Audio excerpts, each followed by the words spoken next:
Long before vampires sparkled, simped, or started monologuing about chess metaphors, there was a vampire by the name of Strahd von Zarovich, the original gothic daddy of Dungeons & Dragons, a cursed noble, a tragic warlord, and quite possibly the first vampire to ever do a dramatic cape flourish in a tabletop module. Born in the misty depths of 1983, Strahd made his blood-stained debut in the classic module Ravenloft for Advanced Dungeons & Dragons. This module was the brainchild of Tracy and Laura Hickman. Now, if you're new to those names, Tracy and Laura Hickman were and still are legends in the D&D world of storytelling. Tracy Hickman was a writer and a game designer at TSR, and with Laura, his wife and creative partner, they brought emotional stakes and narrative depth to D&D at a time when the game was mostly just dungeon crawls in Murder Hobo math. Together they helped pioneer what we now call story-driven modules. Ravenloft wasn't just about killing monsters, it was about choices, themes, and consequences. That's right guys, Strahd wasn't just some random villain stat block. He was designed with narrative, heartbreak, and just a pinch of melodrama, which ironically makes him more relatable than half the bards I've played with. I'm looking at you, Theo. Strahd was the game's first real villain with personality. He wasn't just out to end the world, he just wanted one woman's love, eternal power, and maybe to traumatize a few adventurers along the way. You know, absolutely relatable goals, right? So where did he come from? How did he become the Dark Lord of Barovia? And why does every DM think a bad Eastern European accent makes them terrifying? This is the history of Strahd.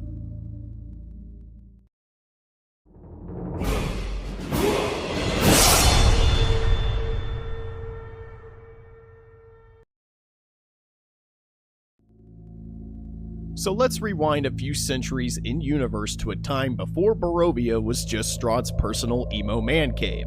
Strahd von Zarovich wasn't always the scary vampire lord that we all know. He was once a mortal man, albeit with daddy issues, a big sword, and a military campaign that absolutely wrecked shop across the Barovian countryside. Dude conquered Barovia the way most of us conquer side quests. Brutally and with alarming efficiency. But of course, conquest wasn't enough. Strahd wanted to build a legacy for himself, so he built Castle Ravenloft, named it after his beloved mother, and invited his younger brother Sergei to share in the glory. Sergei was everything that Strahd wasn't. Young, kind, and full of life. Where Strahd's smile came with the fangs of a wolf behind it, Sergei's came with sunshine. And of course, somehow despite all of Strahd's victories, Sergei won the one prize that Strahd himself could not claim, and that of course was Tatiana. She was radiant, graceful, alive in a way that made Barovia's cold winds seem warm. Basically everything your party's rogue is not. Somebody check on the rogue, I'm pretty sure that's one depressed bastard. She and Sergei were inseparable, gentle, joyful, and completely unaware of the storm that was brewing in Strahd's soul. For Strahd, it wasn't just jealousy, it was heartbreak, obsession, and a sense that the universe had cheated him. He had built this land, shed blood for it, and sacrificed his youth for a future only his brother got to enjoy. And when he looked at Tatiana, he saw what he believed should have been his. So of course, Strahd did what all tragic monsters tend to do. He made a bargain, a pact, a prayer to something older and darker than the gods. The dark powers heard him, and they answered, promising him eternal life and youth. Strahd, of course, like an idiot, of course accepted this, because, let's face it, he wasn't getting any younger. Then, in a fit of rage and jealousy, he then killed Sergei on the night of his and Tatiana's wedding and drank his blood. This of course spooked the shit out of his guards, and then they all turned on him, killing him where he stood.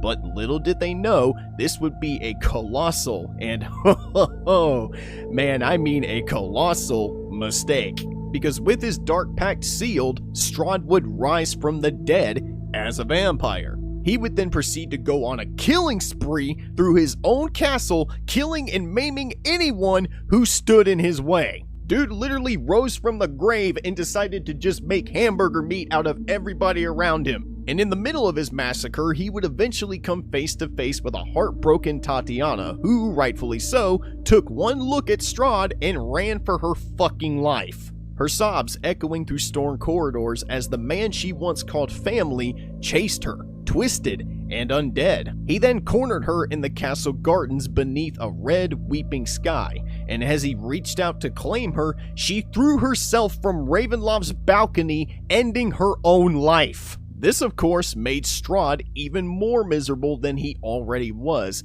and his heartbreak only grew tenfold. And to make matters worse, a damp and really dense fog began to surround Barovia, trapping Strahd and all of Barovia's inhabitants for all of eternity, with no hope and no way out. And because of this, Strahd von Zarovich stopped being a man. He then became a myth.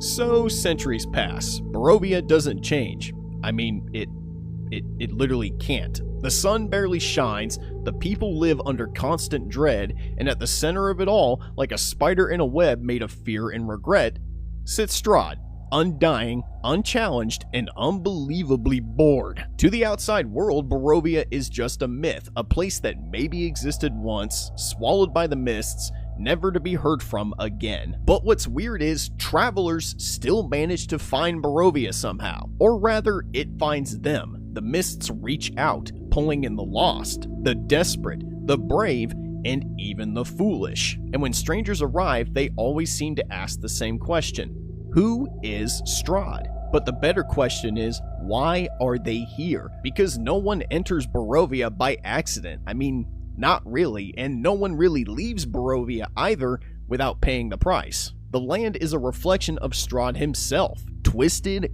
grieving, and beautiful. You know, in that way that abandoned cathedrals and dead roses are beautiful. Every village, every shadow, every haunted grove whispers his name, and depending on the bard that's traveling with you, they probably whisper it with some kind of weird innuendo. Strahd doesn't just rule Barovia, he is Barovia. Hence the saying, he is ancient and he is the land. And now a group of new adventurers has arrived. The mists have parted and the game begins again. The question isn't whether you can kill him, the question is whether you can survive long enough to kill him.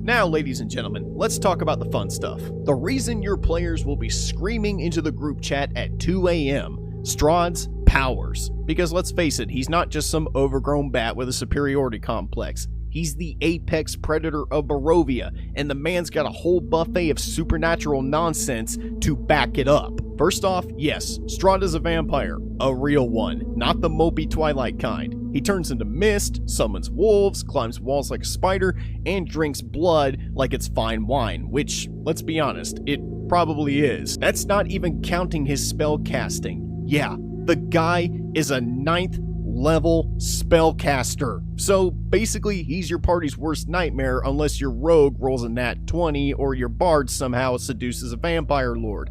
Again, he commands the beasts of the land, the wolves, the bats, and the very mist itself, and the people.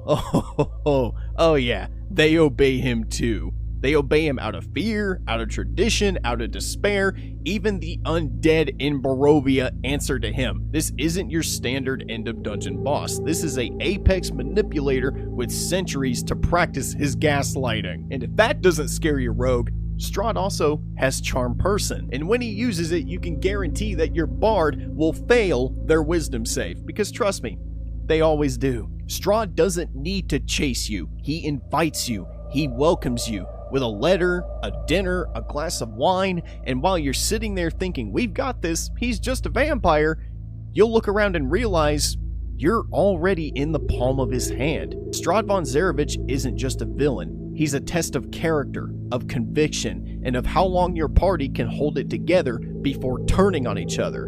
And that, my friends, is the real curse.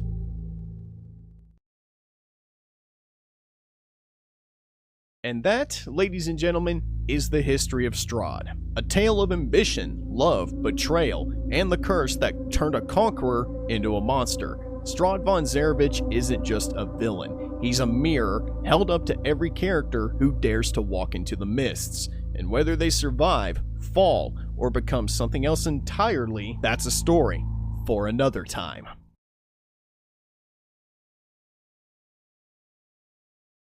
If you enjoyed this descent into darkness, go ahead and give the video a like and subscribe to the channel for more tales from the tabletop. And leave a comment below, what's your favorite Strahd moment or Strahd nightmare? And until next time, adventurers, stay out of the mists.